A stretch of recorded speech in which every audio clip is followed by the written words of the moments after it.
Hi friends, welcome to Siri Palnadu kitchen. ఈరోజు మన ఛానల్లో ఇన్స్టాంట్గా చేసుకునే ఒక మంచి బ్రేక్ఫాస్ట్ రెసిపీని ఈరోజు మీతో షేర్ చేసుకుంటాను.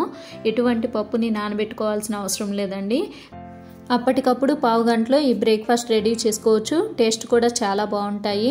పిండి రుబ్బే పని లేకుండా చాలా ఈజీగా చేసుకునే ఈ ప్రాసెస్ ఏందో ఈరోజు నేను మీతో షేర్ చేసుకుంటాను. చూడండి, లోపల కూడా ఎంత సాఫ్ట్గా ఫ్లఫీగా ఉన్నాయో. మరి ఆలస్యం చేయకుండా ఈ వడల్ని ఏ విధంగా ప్రిపేర్ చేసుకోవాలో చూసేద్దాం రండి. ఫస్ట్ ఈ వడల కోసం ఒక మిక్సీ జార్ తీసుకుని దానిలోనికి 1 కప్పు బొంబాయి రవ్వను తీసుకోవాలి. బొంబాయి రవ్వ అన్న సుజీ అన్న ఒకటేనండి. ఇప్పుడు దానిలోనికి 1/2 కప్పు అటుకుల్ని తీసుకుంటున్నాను. ఇక్కడ నేను మందపాటి అటుకుల్ని తీసుకుంటున్నాను. వీటిని ఈ విధంగా ఫైన్ పౌడర్ లాగా గ్రైండ్ చేసుకోండి. ఇలా గ్రైండ్ చేసిన రవ్వని ఒక బౌల్లోకి తీసుకోండి. ఇప్పుడు 1/4 కప్పు పెరుగుని తీసుకుంటున్నాను. ఇప్పుడు ఈ పెరుగు మొత్తం ఈ రవ్వకి బాగా పట్టే విధంగా ఒకసారి కలుపుకోండి. వాటర్ యాడ్ చేయకుండా ఫస్ట్ ఈ విధంగా కలుపుకోండి.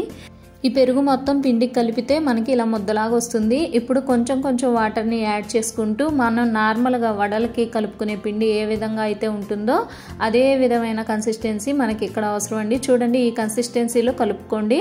ఇప్పుడు ఒక 10 నిమిషాలు పక్కన పెట్టుకోండి.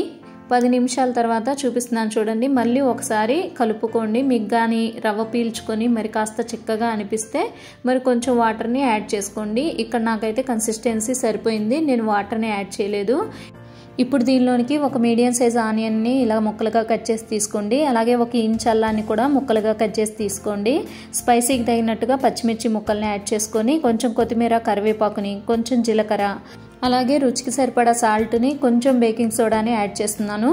ఇప్పుడు ఈ పిండికి ఇవన్నీ బాగా పట్టే విధంగా కలుపుకోవాలి. చూడండి, ఈ విధంగా కలుపుకున్న తర్వాత ఇప్పుడు మనం ఇక వడల్లాగా చేసుకోవడమే. కొంచెం పిండిని తీసుకొని ఇక్కడ నేను ఆయిల్ ప్యాకెట్ కవర్ని యూజ్ చేస్తున్నాను. మీరు కావాలంటే అరిటాకైనా లేకపోతే ఏదైనా బటర్ పేపర్ మీద అయినా కానీ చేసుకోవచ్చు. చూడండి, ఇలా కొంచెం థిక్నెస్ అనేది ఎక్కువగా ఉండేటట్టు చేసుకోండి. వడలు కొంచెం మందంగా ఉంటేనే బాగుంటాయి. ఇప్పుడు ఆయిల్ హీట్ అయిన తర్వాత వీటిని ఒక్కొక్కటిగా ఆయిల్లో యాడ్ చేసుకోండి. ఈ విధంగా ఆయిల్లో యాడ్ చేసుకొని ఫస్ట్ ఆయిల్లో యాడ్ చేసుకునేటప్పుడు ఫ్లేమ్ని మీడియం ఫ్లేమ్లో ఉంచుకోండి. అన్నీ యాడ్ చేసిన తర్వాత ఒకసారి వీటిని గరిటె తీసుకొని ఈ విధంగా మొత్తం ఒకసారి కదిలించండి. ఎక్కడన్నా అంటుకొని ఉంటే సపరేట్ అవుతాయి.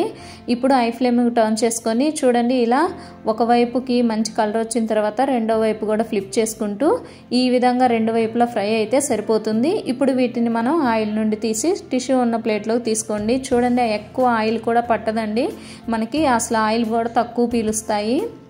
అంతేనండి, చాలా సింపుల్గా చేసుకునే ఈ బ్రేక్ఫాస్ట్ రెసిపీ రెడీ అయిపోయింది. చాలా సింపుల్ కదా, మీరు కూడా ఈ వేలో ఒకసారి ట్రై చేయండి. చాలా బాగుంటాయి. ఎక్కువ హడావిడి లేకుండా మార్నింగ్ టైము మనం పిండి లేనప్పుడు చాలా యూజ్ అవుతాయండి. కావాలంటే వీటిని ఈవినింగ్ స్నాక్ కూడా చాలా బాగుంటాయి. మరి వీటిని ట్రై చేశాక మీకు ఎలా అనిపించిందో మీ ఫీడ్బ్యాక్ని నాతో షేర్ చేసుకోండి. మరి ఈ బ్రేక్ఫాస్ట్ రెసిపీ మీకు నచ్చితే ప్లీజ్ లైక్ చేయండి, షేర్ చేయండి. ఇలాంటి మరిన్ని సింపుల్ అండ్ టేస్టీ రెసిపీస్ కోసం మా ఛానల్ని సబ్స్క్రైబ్ చేసుకొని పక్కనే ఉన్న బెల్ ఐకాన్ని యాక్టివేట్ చేసుకోండి. And thank you for watching.